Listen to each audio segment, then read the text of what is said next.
Once again, I welcome each one of you this morning, and I just give you a briefing from Brussels up to now, what we have done based on the mutual accountability principles that we have agreed. In October 2016, at the Brussels Conference on Afghanistan, when we launched the Afghanistan National Peace and Development Framework, I told you that this was a plan to put our country on the right path, that our children don't have to look to our international partners for assistance. A plan for a new Afghanistan, free of corruption, with strong institutions, a solid revenue base, and a growth-driven, vibrant private sector. A new Afghanistan where our citizens must trust their government and can deliver quality value services. A new Afghanistan that is a catalyst for peace, stability, and economic growth in the region and beyond. I said that ANPDF is our credible, realistic, practical, and transparent plan for the new Afghanistan. That was 9 months ago. Today, we are going to show you what progress we have made and what the future looks like. These past 9 months have been difficult ones for Afghanistan. We have had great achievements, but we have also endured persistent violence, assaults, and of enemies. We know that achieving peace is the most important imperative of our generation. President Ghani unveiled a roadmap for peace, focusing on high-level negotiations with opposition groups, social mobilization for peace building, and addressing local-level grievances causing instability and insecurity. This roadmap will help us in terrible calculuses that drives our young people to join the insurgency. The President announced the appointment of His Excellency Karim Khalili as Chairman of High Peace Council and the addition of 12 female civil society representatives to that council. 2 months ago, Hizb Islami leader, Engineer Hikmat Yar, arrived in Kabul for the first time in more than 20 years as part of historic peace agreement. This is proof that an Afghan-owned, Afghan-led process will deliver confidence. Our efforts in making peace must be supported by real action to deliver valued services, provide jobs, create a community agreed on revised short-term deliverables based on overall mutual accountability framework that we call SMART.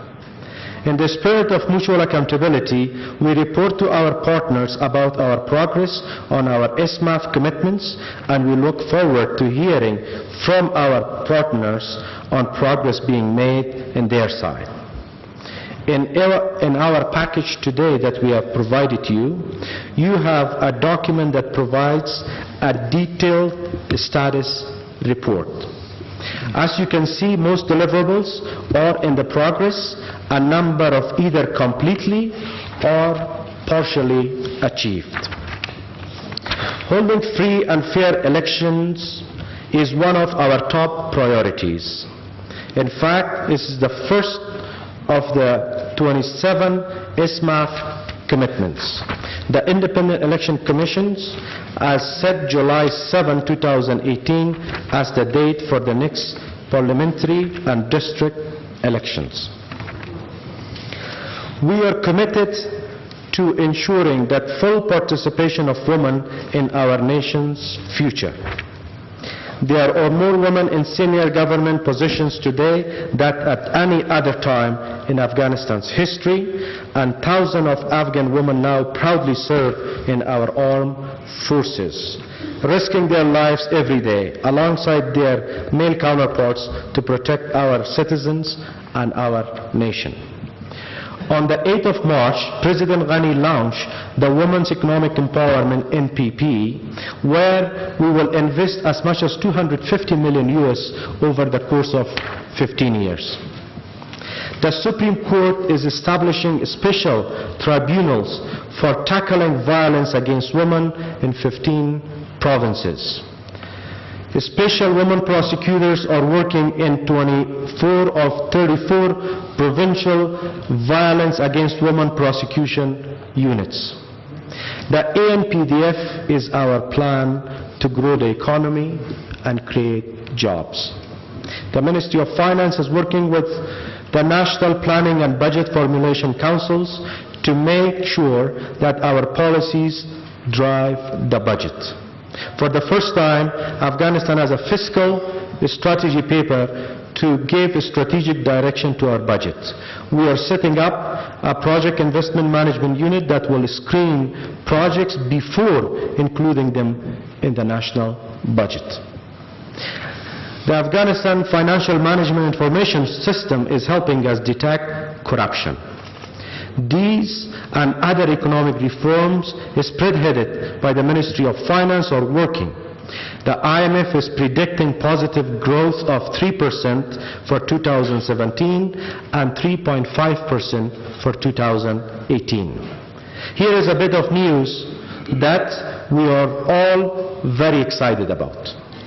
I'm very pleased to tell you that on June 24th, the Financial Action Task Force, FATF, removed Afghanistan from its gray list. This means that our banks can now join the world's banking system. This great achievement is the hard work of my colleagues who developed the legal and regulatory framework to crack down on banking crimes. In May this year, we successfully completed the first review of IMF Extended Credit Facility Program. As a result, the International Monitoring Fund approved $6.5 million for Afghanistan, bringing total disbursement under ACF to $12.4 million. Even as we speak, my colleague right now in Baku, attending the IMF staff level meeting, where I'm told that they have been received extremely positive feedback from the IMF. Our new membership at the Asian Infrastructure Investment Bank, AIIB, is another positive development, and we hope to secure more resources for national infrastructure projects. Our revenue collection continued to increase in strength. In 2016, Afghanistan improved revenue collection by 26% compared to 2015, including one-off revenue. Last year, we have exceeded the IMF target by 9 billion AFS, and this year we have already reached and surpassed the IMF target for the first half of this year. We have confidence that this year we will exceed our commitments. The High Economic Council has approved the feasibility study for implementation of 3 public-private partnership projects, including Kajaki Electrical Dam, Shibarghan Gas Electric, and Kandahar Solar Electric. That was another commitment under ISMAF. The first phase of Jobs for Peace program has created more than 2.6 million labor days for over 500,000 families living in rural areas, and the second phase will create 10,000 new jobs.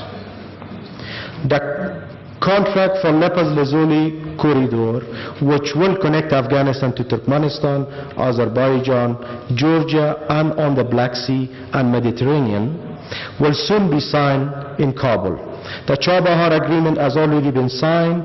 CASA 1000 has gone from an idea to a reality, and we were in Dushanbe last week to commence this project. Last week, At TAPI meeting in Kabul, you heard that Turkmenistan has already completed the construction of 70 kilometers on its territory, and we will start work in Afghanistan as soon as technical assessments are finalized. Five Nations Railway project is moving, and there are more regional projects in the coming months ahead, which we will inform you once we have solid information. There is a consensus across the region that these connectivity projects will further the cause of stability and economic prosperity in our region. The ANPDF is our plan to deliver valued services to our citizens. The Citizen Charter team hit the ground running. Manuals have been developed, master trainers and program facilitators have been trained, multi-year contracts for facilitating partners have been finalized. This month, the program will launch across the country and will reach over 2,000 communities before the end of 2017, per our commitment. The Citizen Charter has already deployed 2,400 teachers in schools across Afghanistan. Last year, in the special JCMB, migration was one of the most pressing issues on everybody's agenda. Today, we have a common framework, a common budget, and a unified policy. The National Unity Government is working with our international partners to make sure that we meet our obligations, not only to our international partners, but more importantly, to our citizens. So for that, I would like to give a special thanks to Deputy Minister Alema. The World Bank approved 189.5 million for structural reforms, revenue and operations and maintenance, and 100 million to help vulnerable Afghans have better access to economic opportunities and boost the policy framework for the private sector. The World Bank will also help improve service delivery and support returnees with $520 million. The Emergency Economic Recovery Plan for the capital will help Afghanistan's central region by creating income opportunities for women, building clinics, roads and schools, cleaning the Kabul River, building low-cost housing and public transport. It will create more than 17 million days of work for Afghan men and women over a 2-year period. Asan Khidmat will transform the way services are provided to our citizens by bringing 48 services across 7 ministries under one roof. The 3 Kabul centers will be ready by the end of 2018 and will provide services including work permits and visa extensions for our partners, foreign partners, issue passports, process pensions, and issue tax ID numbers. And of course, tax and customs services will be there. The rollout of M-Paisa, or mobile money, to pay civil servant salary will streamline processes and address the issue of ghost workers. The ANPDF is our plan to root out corruption and build trusted constitutions. The Afghanistan Extractive Industries Transparency Initiative, known EITI, has published its 5th reconciliation report last month and has prepared a roadmap for reporting beneficial ownership in Afghanistan for our mineral resources. The Ministry of Commerce and Industries have submitted its plan for doing business indicators to the Cabinet. A part of this plan, ISA has integrated into the Ministry of Commerce. Afghanistan moved up 4 points in 2016 Transparency International Corruption Perception Index, nearly double our 2013 scores. The Supreme Court and Attorney General Office have been sending the corrupts to justice. Afghan citizens will now be able to track details of government contracts on National Procurement Authority online through the Contracts Processing Monitoring System.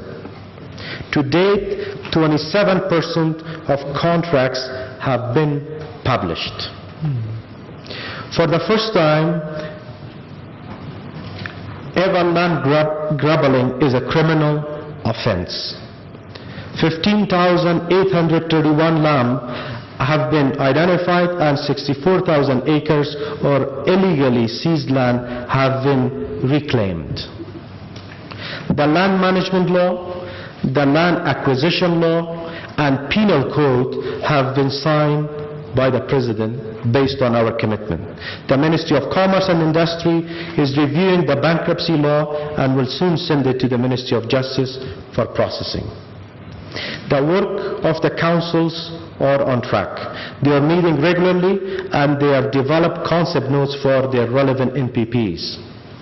They are addressing interministerial issues to make sure that we will deliver the best value for money to our citizens and provide services where and when they are most needed. The ANPDF is our plan to make Afghanistan a stable and prosperous nation. This brings me back to peace, security and development, or the paired requirements for a stable, prosperous nation. One cannot exist without the other. But Afghanistan is a country, unfortunately, at war. We are at the front line in a global war on terror. We are fighting 20 groups classified as terrorists by the US and UN. These terrorists are expecting a heavy toll on our people. They slaughter university students in the classroom, patients in the hospital, soldiers praying at the mosque, our young men and women on their morning commute. These are the challenges that we have faced every day over the past 9 months. The achievements that I have outlined here today did not come easily. They were reached under the most difficult circumstances. This is the definition of perseverance in the face of adversity. We preserve because we have a vision for a strong, stable, self-reliant Afghanistan, and we have a plan to make this vision a reality. The ANPDF is our plan to reduce poverty, deliver peace, and improve the welfare of our people. Today, we will show you that our commitment to this plan is as robust now as it was 9 months ago. Today, we will take note of these achievements and look forward for the future to highlight the many opportunities and numerous challenges ahead.